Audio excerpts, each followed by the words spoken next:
Good morning बच्चों, welcome to English grammar class.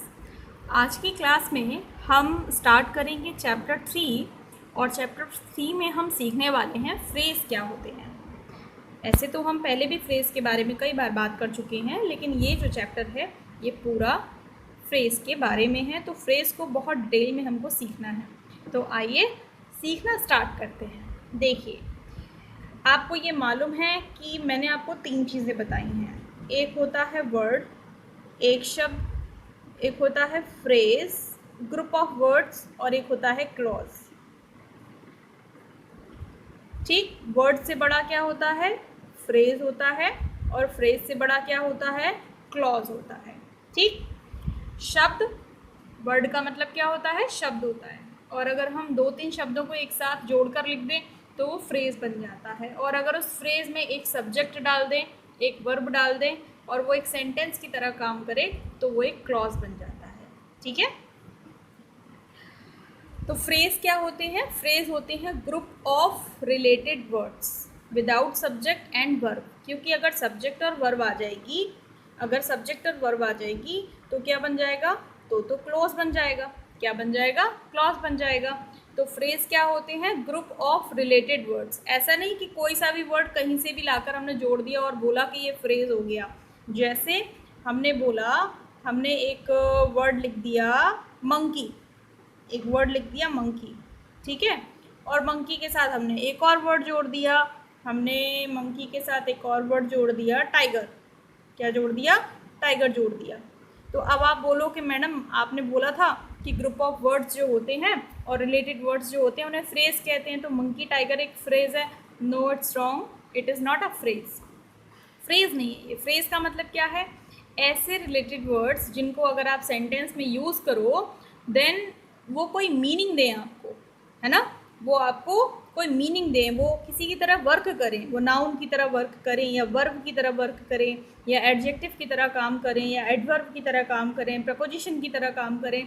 यानी कि जो पार्ट्स ऑफ स्पीच होती हैं उनमें से अगर वो किसी की तरह वर्क कर रहे हैं, काम कर रहे हैं, देन वो फ्रेज है, अदरवाइज नहीं। जैसे कि देखो आप, हमने लिखा at the joker, eight the joker, तो जोकर एक वर्ड है, द एक वर्ड है, एट एक वर्ड है, यानी कि इसमें 3 वर्ड्स हैं। तीनों वर्ड्स को एक क्रम में हमने लिखा, तो ये एट द जोकर क्या बन गया?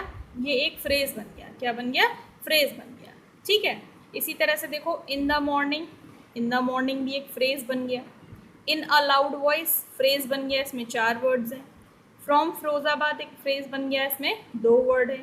विद केयर फ्रेज बन गया, इसमें 2 वर्ड है। ऑन द रूफ फ्रेज बन गया, इसमें 3 वर्ड है। Two by a new house, एक नया घर खरीदने के लिए, 1 2 3 4 5, इसमें 5 वर्ड्स हैं, तो ये भी एक फ्रेज है। इज़ ईटिंग, ये भी एक फ्रेज है। ये सारे एग्जाम्पल्स जो आपको दिखाई दे रहे हैं वो सारे किसके एग्जाम्पल्स हैं? वो सारे फ्रेज के एग्जाम्पल हैं, लेकिन ये सारे फ्रेज आपस में एक दूसरे से बिल्कुल डिफरेंट है। इनका अलग अलग इस्तेमाल करेंगे, अलग अलग स्थितियों में इनका इस्तेमाल करेंगे। ठीक है, तो फ्रेज क्या होते हैं? फ्रेज जो होते हैं वो ग्रुप होते हैं किनका? रिलेटेड वर्ड्स का, ऐसे वर्ड्स का जो कहीं ना कहीं आपस में ताल्लुक़ रखते हैं, आपस में संबंध रखते हैं, उनका ग्रुप जो होता है वो फ्रेज कहलाता है। और एक चीज़ ध्यान रखने की है कि फ्रेज में कोई सब्जेक्ट या कोई वर्ब नहीं होगा, है ना, दोनों नहीं होंगे। दोनों की बात हम कर रहे हैं, सब्जेक्ट और वर्ब दोनों नहीं होंगे, क्योंकि अगर फ्रेज में सब्जेक्ट और वर्ब अगर आप डाल देंगे तो वो क्या बन जाएगा? तो वो क्लॉज बन जाएगा। ओके,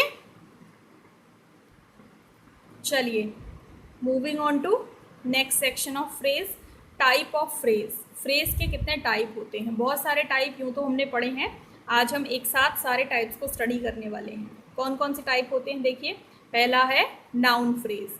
नाउन फ्रेज जो नाउन की तरह काम करता है उसे नाउन फ्रेज कहते हैं। दूसरा है वर्ब फ्रेज, जो वर्ब की तरह काम करे वो वर्ब फ्रेज होता है। एडवर्ब की तरह काम करे वो एडवर्ब फ्रेज होता है। एडजेक्टिव की तरह जो काम करे, सेंटेंस के अंदर जो एडजेक्टिव की तरह काम करे वो एडजेक्टिव फ्रेज होता है। ठीक है, प्रेपोजिशन फ्रेज होता है, लेकिन ये थोड़ा सा अलग है, हालांकि मैंने इसमें साथ में लिख दिया है। प्रेपोजिशन फ्रेज क्या होता है? Start with preposition, start with preposition, यानी कि ऐसा फ्रेज जो प्रेपोजिशन के साथ स्टार्ट हो। ऊपर आपने एग्जाम्पल पढ़े थे, आप यहाँ देखो, at the joker, at preposition है ना, तो ये preposition phrase है क्योंकि ये preposition से start हो रहा है। in preposition है, in preposition है, from preposition है, with preposition है, on preposition है। ठीक, यहाँ पर ये is preposition नहीं है ना। यहाँ पर to जो है वो, बताइए आप क्या है, preposition है या नहीं, सोचिएगा, है ना, और मुझे कमेंट में सोचकर बताइएगा। तो at, in, from, with, ठीक है, for, ये सारे प्रेपोजिशन होते हैं और इनसे अगर कोई फ्रेज स्टार्ट हो रहा है तो वो कौन सी कैटेगरी में जाएगा, वो प्रेपोजिशन फ्रेज की कैटेगरी में जाएगा। तो ऐसे प्रेपोजिशन फ्रेज होते हैं, इनफाइनाइट फ्रेज होते हैं, है ना, पार्टिसिपल फ्रेज होते हैं, जेरेंट फ्रेज होते हैं, यानी कि जो इन्फिनेटिव की तरह यूज़ किए जा सकें, जो पार्टिसिपल की तरह यूज़ किए जा सकें, जो जेरेंट की तरह सेंटेंस के अंदर यूज़ किए जा सकें। ये थोड़ा सा डिफिकल्ट पोर्शन है। मेन चीज़ जो है वो 4 हैं हमारे, noun phrase, verb phrase, adverb phrase और एडजेक्टिव फ्रेज। जो नाउन की तरह काम करते हैं वो नाउन फ्रेज, जो वर्ब की तरह काम करते हैं वो वर्ब फ्रेज, जो एडवर्ब की तरह काम करते हैं वो एडवर्ब फ्रेज, और जो एडजेक्टिव की तरह काम करते हैं वो एडजेक्टिव फ्रेज। इसके अलावा प्रीपोजिशन फ्रेज होते हैं, इनफाइनाइट फ्रेज होते हैं, या इन्फिनेटिव फ्रेज बोल सकते हैं, बजाय हम इनफाइनाइट के क्या बोल सकते हैं, इन्फिनेटिव, है ना, इन्फिनेटिव। इन्फिनेटिव वर्ब होती है, उसी से बन गया इन्फिनेटिव फ्रेज। ठीक है, यहाँ स्पेलिंग लिख देती हूँ, INFINITIVE, इन्फिनेटिव फ्रेज। ठीक, इन्फिनेटिव फ्रेज हो गया, पार्टिसिपल फ्रेज हो गया और जेरेंट फ्रेज हो गया। इन्फिनेटिव में क्या होता है, हम वर्ब के साथ टू लगाते हैं, जैसे अभी हमने टू बाई लगाया था, तो ये एक इन्फिनेटिव फ्रेज था। पार्टिसिपल में क्या होता है, वर्ब में ING लगाते हैं, है ना, और जेरेंट में भी क्या होता है, वर्ब में ING लगाते हैं, बट जो जेरेंट है वो सब्जेक्ट या ऑब्जेक्ट की तरह काम करता है। किसकी तरह, सब्जेक्ट या ऑब्जेक्ट की तरह। टू बाई वर्ब की तरह ही काम करेगा और बाइंग जो है वो वर्ब की तरह ही काम करेगा। ठीक है, और जेरेंट जो है वो किसकी तरह काम करता है, वो नाउन की तरह काम करता है। तो हैं ये नाउन और वर्ब के अंदर ही आते हैं। ठीक, अलग से लिख दिया है। तो कौन कौन से टाइप्स हो गए फ्रेज के, noun phrase, verb phrase, adverb phrase, adjective phrase, preposition phrase, infinitive phrase, participle phrase और जेरेंट फ्रेज। तो आइए आज सबसे पहले हम बात करेंगे किसकी, नाउन फ्रेज की। आज का टॉपिक जो है वो हमारा नाउन फ्रेज से रिलेट करता है।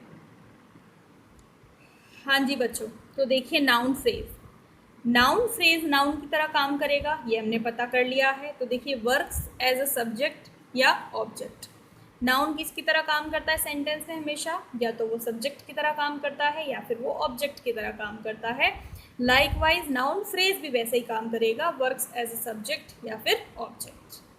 अब नाउन फ्रेज कैसे बनता है, नाउन क्या होगा, नाउन केवल एक वर्ड होगा। नाउन फ्रेज क्या होगा, नाउन फ्रेज होगा कि आप उस वर्ड के साथ कुछ और वर्ड्स भी अगर आप जोड़ दें तो वो नाउन फ्रेज बन जाएगा। अब वो जो वर्ड्स जोड़े जाएंगे वो कौन से जोड़े जाएंगे, तो उनका आंसर है वो जोड़े जाएंगे मॉडिफायर। क्या जोड़े जाएंगे, मॉडिफायर जोड़े जाएंगे। यानी कि नाउन के साथ अगर आप किसी मॉडिफायर को जोड़ दें, नाउन के साथ अगर आप किसी मॉडिफायर को जोड़ दें तो क्या बन जाता है, तो दोनों को मिलाकर जो बनता है, दोनों को मिलाकर जो बनता है उसको क्या बोलते हैं, उसको बोलते हैं हम नाउन फ्रेज। ठीक है, अब नाउन के साथ मॉडिफायर, मॉडिफायर का मतलब एक तरीके से आप मान के चलिए एडजेक्टिव ही है। एडजेक्टिव अगर आप जोड़ दें, यानी कि ऐसे शब्द आप जोड़ दें जो नाउन को मॉडिफाई करें, नाउन की विशेषता बताएं, नाउन के बारे में हमें कोई एडिशनल इन्फॉर्मेशन दे, उनको मॉडिफायर बोलते हैं। तो नाउन के साथ हमें क्या जोड़ना है, नाउन के साथ हमें मॉडिफायर जोड़ना है। चाहे मॉडिफायर को आप आगे जोड़ें और चाहे मॉडिफायर को आप पहले जोड़ें, यानी कि नाउन के बाद मॉडिफायर लगाएं या नाउन के पहले मॉडिफायर लगाएं, आगे या पीछे दोनों में से किसी भी जगह जोड़ें। दोनों को जोड़ने पर क्या बन जाता है, नाउन फ्रेज बन जाता है। तो नाउन फ्रेज बनाने के लिए क्या चाहिए, नाउन चाहिए और मॉडिफायर चाहिए। मॉडिफायर क्या होंगे, जो नाउन के बारे में एडिशनल इन्फॉर्मेशन देंगे, नाउन के बारे में कोई और नई बात बताएंगे, उनको हमें क्या बोलना है, उनको हम मॉडिफायर बोलेंगे। जैसे अब जैसे देखिए, जैसे पहला एग्जांपल देखिए, यहाँ पर जो रेड कलर से लिखे हुए हैं वो नाउन है और जो ब्लैक कलर से लिखे हुए हैं वो मॉडिफायर है। जैसे शर्ट को देखिए, शर्ट एक नाउन है। अब शर्ट से पहले हमने लिखा a nice red, a nice red, 3 शब्द हमने लगा दिए। तो ये शर्ट के बारे में और हमें इन्फॉर्मेशन दे रहे हैं, शर्ट की हमें और विशेषता बता रहे हैं कि शर्ट एक है, शर्ट बहुत नाइस है और शर्ट का कलर जो है वो रेड है। तो ये सारे एडजेक्टिव हैं, इन्हें आप मॉडिफायर बोल सकते हैं क्योंकि ये नाउन को क्या कर रहे हैं, क्योंकि ये नाउन को मॉडिफाई कर रहे हैं। तो ये पूरा का पूरा एक सेंटेंस जो है ना, a nice red shirt, sentence भी नहीं बोलेंगे इसे, सेंटेंस का जो ये पार्ट है, ये पार्ट क्या कहलाएगा, ये फ्रेज कहलाएगा। क्या कहलाएगा, ये फ्रेज कहलाएगा। और इस फ्रेज के दो पार्ट हैं, एक पार्ट मॉडिफायर का है या एडजेक्टिव का है बोल सकते हैं, और दूसरा किसका है, नाउन का है। यानी कि नाउन के साथ अगर आप एडजेक्टिव लगा दें कोई, तो नाउन फ्रेज बन जाता है। नाउन के साथ अगर आप कोई एडजेक्टिव लगा देते हैं, मॉडिफायर लगा देते हैं, तो नाउन फ्रेज बन जाता है। ठीक है, सेकंड एग्जांपल देखिए, यहाँ पे ग्लास लिखा है, ग्लास नाउन है। अब ग्लास के बारे में हमें कुछ और भी तो पता चल रहा है। क्या पता चल रहा है कि ग्लास फुल ऑफ वाटर है, यानी कि पानी से भरा हुआ है। तो ये मॉडिफायर का काम कर रहा है। ये जो सेंटेंस का पार्ट है फुल ऑफ वाटर, ये मॉडिफायर का काम कर रहा है, ग्लास के बारे में हमें एडिशनल इन्फॉर्मेशन दे रहा है। तो ये भी क्या हुआ, फ्रेज हुआ। क्या हुआ, ये पूरा का पूरा फ्रेज हो गया। ग्लास फुल ऑफ वाटर, ये पूरा एक फ्रेज हो गया। आगे देखिए, द बॉय, द बॉय तो नाउन है। अब बॉय के बारे में हमें एक और इन्फॉर्मेशन मिल रही है, विद ब्राउन हेयर। क्या मिल रही है, विद ब्राउन हेयर। जो लड़का है उसके कैसे बाल हैं, उसके ब्राउन हेयर हैं। अब देखिए ये जो फ्रेज है, ठीक, विद ब्राउन हेयर अकेला भी एक फ्रेज है क्योंकि इसमें भी 3 शब्द हैं और ये प्रपोजिशन से स्टार्ट हो रहा है, इसलिए ये कौन सा फ्रेज हुआ, ये प्रपोजिशनल फ्रेज हुआ। ठीक है, तो बॉय विद ब्राउन हेयर ये भी पूरा एक फ्रेज है, यानी कि फ्रेज छोटा या बड़ा हो सकता है। 2 फ्रेज को मिलाकर भी फ्रेज बनता है। जैसे देखो, विद ब्राउन हेयर एक फ्रेज है और द बॉय जो है वो एक फ्रेज है। 2 फ्रेज हमने मिला दिए तो एक बड़ा फ्रेज बन गया। यानी कि फ्रेज को आप छोटा भी लिख सकते हैं और फ्रेज बहुत बड़े भी होते हैं। तो ये पूरा एक बड़ा फ्रेज है जिसमें ये द बॉय एक नाउन है और विद ब्राउन हेयर ये इसकी विशेषता बताने वाला फ्रेज है, या बोल सकते हैं कि ये इसका मॉडिफायर है। तो ये भी एक फ्रेज हो गया। नेक्स्ट देखिए, अ मैन, मैन क्या है, मैन एक नाउन है और मैन के बारे में क्या बताया जा रहा है कि मैन ऑन द रूफ है। तो ऑन द रूफ प्रपोजिशन से स्टार्ट हो रहा है। देखो ये ऑन जो है वो प्रपोजिशन है, विद जो है वो प्रपोजिशन है, तो ये प्रपोजिशनल फ्रेज दी है और ये साथ में मिलाकर क्या बन जाते हैं, पूरे के पूरे नाउन फ्रेज बन जाते हैं क्योंकि यहाँ पर एक नाउन है और नाउन के पीछे मॉडिफायर है। तो यहाँ पर देखो नाउन के पहले मॉडिफायर लगा है, यहाँ पर नाउन के बाद मॉडिफायर लगा है। तो इससे आप क्या सीख रहे हो कि मॉडिफायर को हम नाउन से पहले भी लगा सकते हैं और नाउन के बाद भी लगा सकते हैं।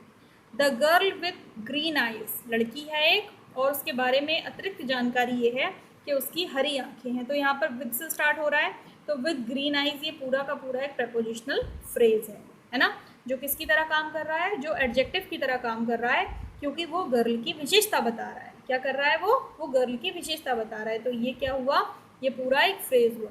और अब ये पूरा फ्रेज किसकी तरह काम करेगा सेंटेंस में, ये नाउन की तरह काम करेगा, इसलिए ये नाउन फ्रेज हुआ।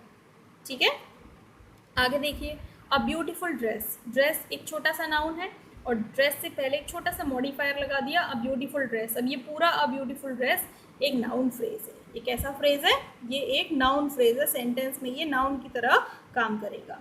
इसी तरह से देखिए, द स्पॉटेड पपी, पपी मतलब कुत्ते का बच्चा और स्पॉटेड है वो, उसके बारे में इंफॉर्मेशन क्या मिल रही है कि वो स्पॉटेड है, यानी कि उसके ऊपर धब्बे हैं। ठीक है, स्पॉट्स हैं उसके ऊपर। तो स्पॉटेड पपी जो है ये पूरा का पूरा एक फ्रेज है और ये कौन सा फ्रेज हो गया, ये नाउन फ्रेज हो गया। इसी तरह से देखो, ज़ेब्रा है, ये नाउन है, ज़ेब्रा कैसा है, एडिशनल इन्फॉर्मेशन मिल रही है। तो ये तीनों आप किसका काम कर रहे हैं, ये तीनों मॉडिफायर का काम कर रहे हैं क्योंकि ये ड्रेस के बारे में बता रहा है कि ड्रेस सुंदर है, पपी के बारे में बता रहा है, पपी स्पॉटेड है, और ज़ेब्रा के बारे में बता रहा है कि ज़ेब्रा जो है वो स्ट्राइप्ड है, यानी कि उसके शरीर पर जो है वो इस तरीके की क्या हैं, धारियाँ हैं। स्पॉटेड मतलब उसके शरीर पर इस तरीके के स्पॉट्स हैं। ठीक है, तो यहाँ पर आपने जो 8वां एग्जाम्पल्स देखे वो नाउन फ्रेज के एग्जाम्पल्स हैं। उनमें क्या है, एक नाउन है और उसके साथ मॉडिफायर है। मॉडिफायर आगे भी लगा सकते हैं और मॉडिफायर पीछे भी लगा सकते हैं और इनसे हम बहुत सारे सेंटेंस भी बना सकते हैं। देखिए, आप लोग इस सेंटेंस को देखिए, the spotted puppy is up for adoption. Spotted puppy जो है वो एडॉप्शन के लिए तैयार है, कोई भी उसको अडॉप्ट कर सकता है। ये सेंटेंस हमने लिखा। इस सेंटेंस में इस देखिए, इस क्या है, वर्ब या हेल्पिंग वर्ब से बोल सकते हैं। और इससे पहले हमने यूज़ किया द स्पॉटेड पपी।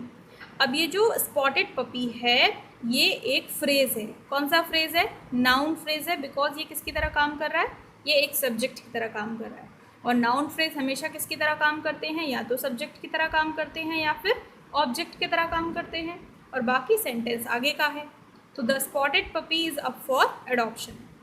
इस सेंटेंस को अगर मैं केवल इतना लिख दूँ, puppy is up for adoption, तो यहाँ पे इज़ अगेन वर्ब है और वर्ब से पहले एक वर्ड है। अभी कितने वर्ड थे? 1 2 3, 3 वर्ड थे।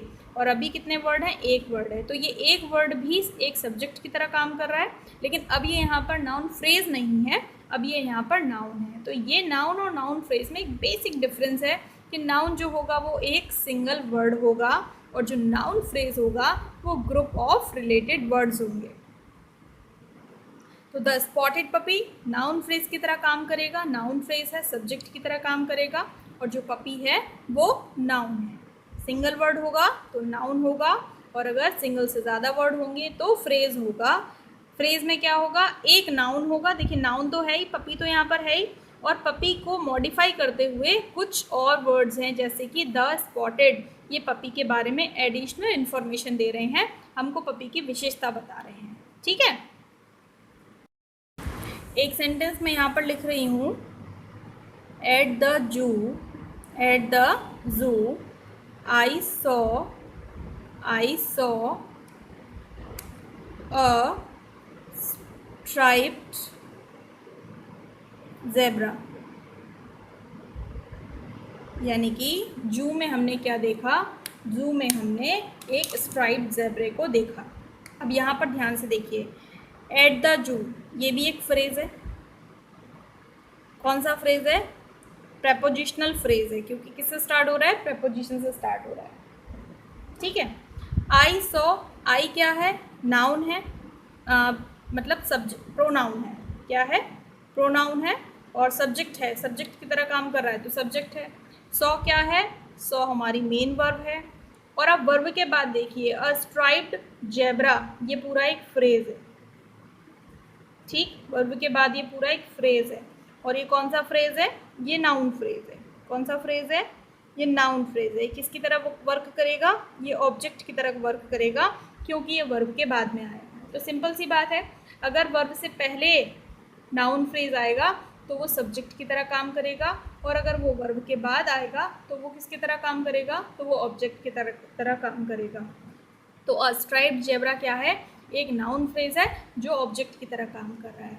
ऊपर सेंटेंस में द स्पॉटेड पपी जो था वो वर्ब से पहले आया था, वो भी एक नाउन फ्रेज़ है, लेकिन वो किसकी तरह काम कर रहा है? वो एक सब्जेक्ट की तरह काम कर रहा है। ठीक है, तो ये छोटी सी बात आपको नाउन फ्रेज़ के बारे में समझनी है कि नाउन फ्रेज़ नाउन और मॉडिफायर से मिलकर बने होते हैं, और वो सेंटेंस में इस्तेमाल जब होंगे तो वो दो तरीके से इस्तेमाल होंगे, या तो सब्जेक्ट की तरह इस्तेमाल होंगे या फिर वो ऑब्जेक्ट की तरह इस्तेमाल होंगे। ठीक है, तो अब आप लोग क्या कर सकते हैं? होमवर्क मैं आपको दे रही हूँ। आप लोग होमवर्क में क्या करेंगे कि जो आपको ये जो 8 एग्जाम्पल मैंने बताए हैं नाउन क्लोज के, आप इनको अपने नोटबुक पर सेंटेंस में यूज़ करेंगे। आप इनसे सेंटेंस बनाने वाले हैं। आप इसको सेंटेंस में यूज़ करेंगे, जैसे I wear a nice red shirt on Monday. मैं मंडे को एक बहुत अच्छी सी प्यारी सी लाल कलर की शर्ट पहनता हूँ। तो वहाँ पर आपने इसको यूज़ किया और एज अ सब्जेक्ट यूज़ किया या एज अ ऑब्जेक्ट यूज़ किया, वो आप वहाँ पर मेंशन करेंगे, वो आप वहाँ पर लिखेंगे। तो ये आपका होमवर्क है। आई होप आपको वीडियो पसंद आई होगी। नाउन फ्रेज क्या होते हैं ये समझ आया होगा। अगली वीडियो में हम अगले फ्रेज के ऊपर चर्चा करेंगे। Till then take care of yourself, bye bye.